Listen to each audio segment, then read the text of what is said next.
सब कुछ छोड़कर तुम्हारे पास आ गया। प्लीज एक मौका दे दो। मैं तुम्हारे साथ जीना चाहता हूँ, तुमसे शादी करना चाहता हूँ। तुम्हारा ये सब बोलना जायज़ है। मेरा झुकाव तुम्हारी तरफ था, पर मैं समझ नहीं पाया कि ये प्यार है। हेलो दोस्तों, कहानी की इस नई सीरीज में आप सभी का स्वागत है। आज की इस कहानी का नाम है आशिकी 3। जहां एलिस फूट फूट कर रो रही थी, वहीं विनायक ने उन दोनों की सारी बातें सुन ली थी। वो जल्दी से एलिस के पास आकर उसे कंधों से पकड़कर बोला, विनायक उठो एलिस, तुम ऐसे हिम्मत नहीं हार सकती। एलिस, सब खत्म हो गया विनायक सर, सब खत्म हो गया। विनायक ने सिसकती एलिस को देखकर मन में बोला, विनायक एक नंबर का बेवकूफ़ है अर्नब। इतनी खूबसूरत, मासूम और हॉट लड़की को रिजेक्ट कर दिया। शायद ये तेरे लिए नहीं मेरे लिए बनी है। अब इसके टूटे दिल में मैं अपनी जगह बनाऊंगा। विनायक एलिस को लेकर उसके फ्लैट पर ड्रॉप कर गया तो वही अर्नब का रूम किसी ने नॉक किया। अर्नब ने दरवाजा खोला तो सामने उसकी माँ वैष्णवी सिंघानिया खड़ी थी। वैष्णवी, बेटा, आपको आपके डैड ने 11 बजे बुलाया था और अभी 12 हो रहे हैं। आपको पता भी है वो कितना गुस्सा है आपसे। वो नीचे आपका इंतजार कर रहे हैं। अर्नब, सॉरी मॉम, मैं लेट हो गया। मैं चलता हूँ आपके साथ नीचे। अर्नब जैसे ही नीचे आया तो उसके डैड आर्यमान सिंघानिया गुस्से से भरे बैठे थे। आर्यमान, मुझे नंबर 1 बनना है और उसके लिए तुम्हें यहाँ की डीएम की बेटी इशिका से शादी करनी होगी। वो लोग आए थे इंगेजमेंट फिक्स करने, पर हमारे साहबजादे तो यहाँ पर थे ही नहीं। तुम जानते हो हम कौन हैं। आर्यमान सिंघानिया, इस शहर के टॉप 5 बिजनेसमैन में से एक और टॉप 5 में आना मुझे मंजूर नहीं है। अर्नब, डैड, मैंने कब मना किया इशिका से शादी करने के लिए। मैं भी चाहता हूँ कि हम शहर के नंबर 1 बिजनेसमैन बने, पर मैं उससे प्यार नहीं करता हूँ। आर्यमान, तुम्हें ये शादी करने ही होगी। तुम्हारे पास कोई और ऑप्शन नहीं है। अगर ये शादी या रिश्ता टूटा तो हम नंबर 1 पर नहीं 0 पर आ जाएंगे और ये हम बर्दाश्त नहीं करेंगे। प्यार हमारे लिए मैटर नहीं करता। हमारा मकसद तुम अच्छे से जानते हो, तो हमने सगाई और शादी दोनों फिक्स कर दी है। अर्नब, जी डैड, मैं तैयार हूँ। इतना बोल अर्नब अपने रूम में आ जाता है। अगले दिन जब वो ऑफिस पहुंचा तो उसे एलिस कहीं नजर नहीं आई। उसकी नज़र चारों तरफ बस उसे ही ढूंढ रही थी। पूरा दिन ऐसे ही निकल गया। अगले दिन जब वो ऑफिस आया तो देखा एलिस एकदम चुपचाप लैपटॉप पर अपना काम कर रही थी। धीरे धीरे कई दिन बीत गए। इसी बीच अर्नब की एंगेजमेंट इशिका से हो गई थी।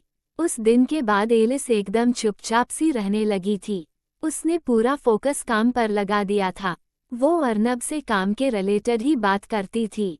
विनायक एलिस के करीब आने की, उसका ख्याल रखने की पूरी कोशिश करता था, पर वो एलिस का दिल नहीं जीत पाया। पर इससे अलग वो दोनों एक दूसरे के अच्छे दोस्त बन गए थे। एक दिन वो ऑफिस में लंच के टाइम दोनों साथ लंच कर रहे थे। कुछ खाना एलिस के होठों पर लग गया था। अर्नब भी सामने वाली टेबल पर लंच कर रहा था।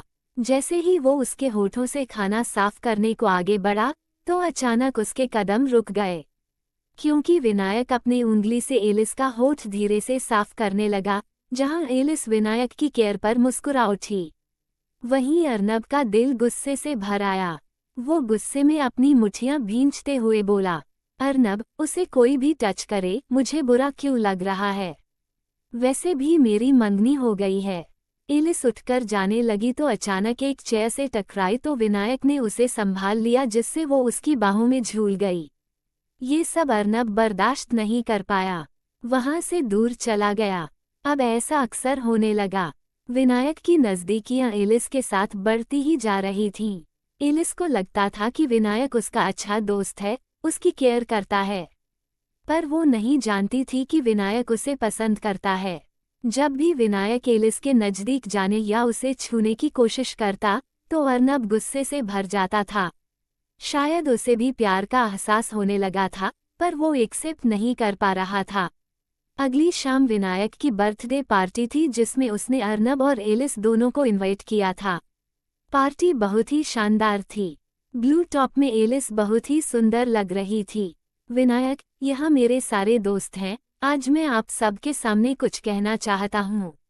दोस्त, चेहरे पर इतनी खुशी, कहीं इस पार्टी का मेन मकसद कुछ और तो नहीं? विनायक, हाँ, आज मैं एलिस को अपने दिल की बात बताना चाहता हूँ। विनायक, मैं तुम्हें पसंद करता हूँ एलिस और तुमसे शादी करना चाहता हूँ। तुम भी मुझे अपना अच्छा दोस्त मानती हो, क्या मेरे प्यार को एक्सेप्ट करोगी? ये सुनकर तो पूरी पार्टी में शोर मच गया, तो वहीं अर्नब का चेहरा दर्द से भर उठा। गुस्से से मुट्ठियां भींच गई। तभी अर्नब की एक फ्रेंड परी ने अर्नब को ऐसे देख लिया जो उसके और एलिस के बारे में सब जा। परी, ऐसे कैसे विनायक? प्रपोजल थोड़ा रोमांटिक तो होना चाहिए। अगर एलिस की तरफ से यस है तो एलिस को तुम्हें किस करके यस बोलना होगा। ये सब सुनकर सब लोग एलिस को चीयर्स करने लगे। ये सब बर्दाश्त कर पाना अर्नब के लिए मुश्किल था। उसने धीरे से एलिस के पास आकर उसके कान में बोला, अर्नब, बहुत जल्दी मूव ऑन कर गई। वैसे 2 दिन बाद मेरी शादी है, आना जरूर। इतना बोलकर अर्नब वहां से निकल गया। एलिस की आंखें आंसुओं से भर गई। वो भागते हुए उस पार्टी से चली गई। वहां जो कुछ भी हुआ था किसी को समझ नहीं आया, पर परी अच्छे से समझ रही थी। पूरी रात बीत जाती है पर एलिस के आंसू थम ही नहीं रहे थे। सुबह होते ही उसने अपने आंसू पोंछे और गहरी सांस ली। एलिस, एलिस, तू यहाँ करियर बनाने आई है, खुद को हट करने नहीं। मैं यहाँ से वापस अपने घर हमेशा के लिए चली जाऊंगी और कभी लौटकर नहीं आऊंगी। एलिस ने विनायक को सॉरी का मैसेज करके अपने जाने के बारे में इन्फॉर्म कर दिया। विनायक ने जल्दी से अर्नब को कॉल किया। विनायक, यार अर्नब, एलिस हमेशा के लिए अपनी सिटी वापस जा रही है और कभी लौटकर नहीं आएगी। तुझे इन्फॉर्म करना मेरा काम था, अब आगे कुछ करना है या नहीं वो तेरी मर्जी। ये सुनकर अर्नब के पैरों तले जमीन खिसक गई। उसका दिल बुरी तरह धड़कने लगा। उसने बिना सोचे समझे गाड़ी में बैठ फुल स्पीड से स्टेशन की तरफ अपनी गाड़ी बढ़ा दी। बहुत ढूंढने के बाद उसे एलिस नजर आई, जो अपने बैग्स के साथ अपने आंसू पोंछते हुए ट्रेन की तरफ जा रही थी। अर्नब भागकर उसके सामने घुटनों पर बैठ गया और उसके हाथों को अपने हाथ में ले लिया। अर्नब, एलिस, मत जाओ, एलिस, मुझसे बहुत बड़ी गलती हो गई। तुम्हारा प्यार भरा दिल तोड़ दिया, मुझे माफ कर दो, प्लीज मत जाओ। ये मोमेंट देखकर स्टेशन पर आए आसपास के लोग इकट्ठा हो गए।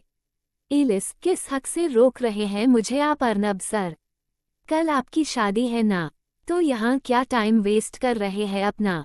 जाइए एंजॉय कीजिए ना। अर्नब, सब कुछ छोड़कर तुम्हारे पास आ गया, प्लीज एक मौका दे दो। मैं तुम्हारे साथ जीना चाहता हूँ, तुमसे शादी करना चाहता हूँ। तुम्हारा ये सब बोलना जायज़ है। मेरा झुकाव तुम्हारी तरफ था, पर मैं समझ नहीं पाया कि ये प्यार है। पर जैसे ही मुझे पता चला कि तुम हमेशा के लिए यहाँ से जा रही हो, तो मैं खुद को रोक नहीं पाया। एलिस, नहीं सर, बहुत देर हो चुकी है। मेरा दिल और उसके टुकड़े बुरी तरह टूटकर बिखर चुके हैं। सॉरी, पर मुझे जाना होगा। एलिस अपना हाथ छुड़ाकर ट्रेन के तरफ जाने लगी। अर्नब, नहीं प्लीज, तुम मुझे ऐसे छोड़कर नहीं जा सकती, मैं तुम्हारे बिना नहीं जी सकता। एलिस, मत जाओ प्लीज, एक मौका दो प्लीज, मैं तुझसे बहुत प्यार करता हूँ।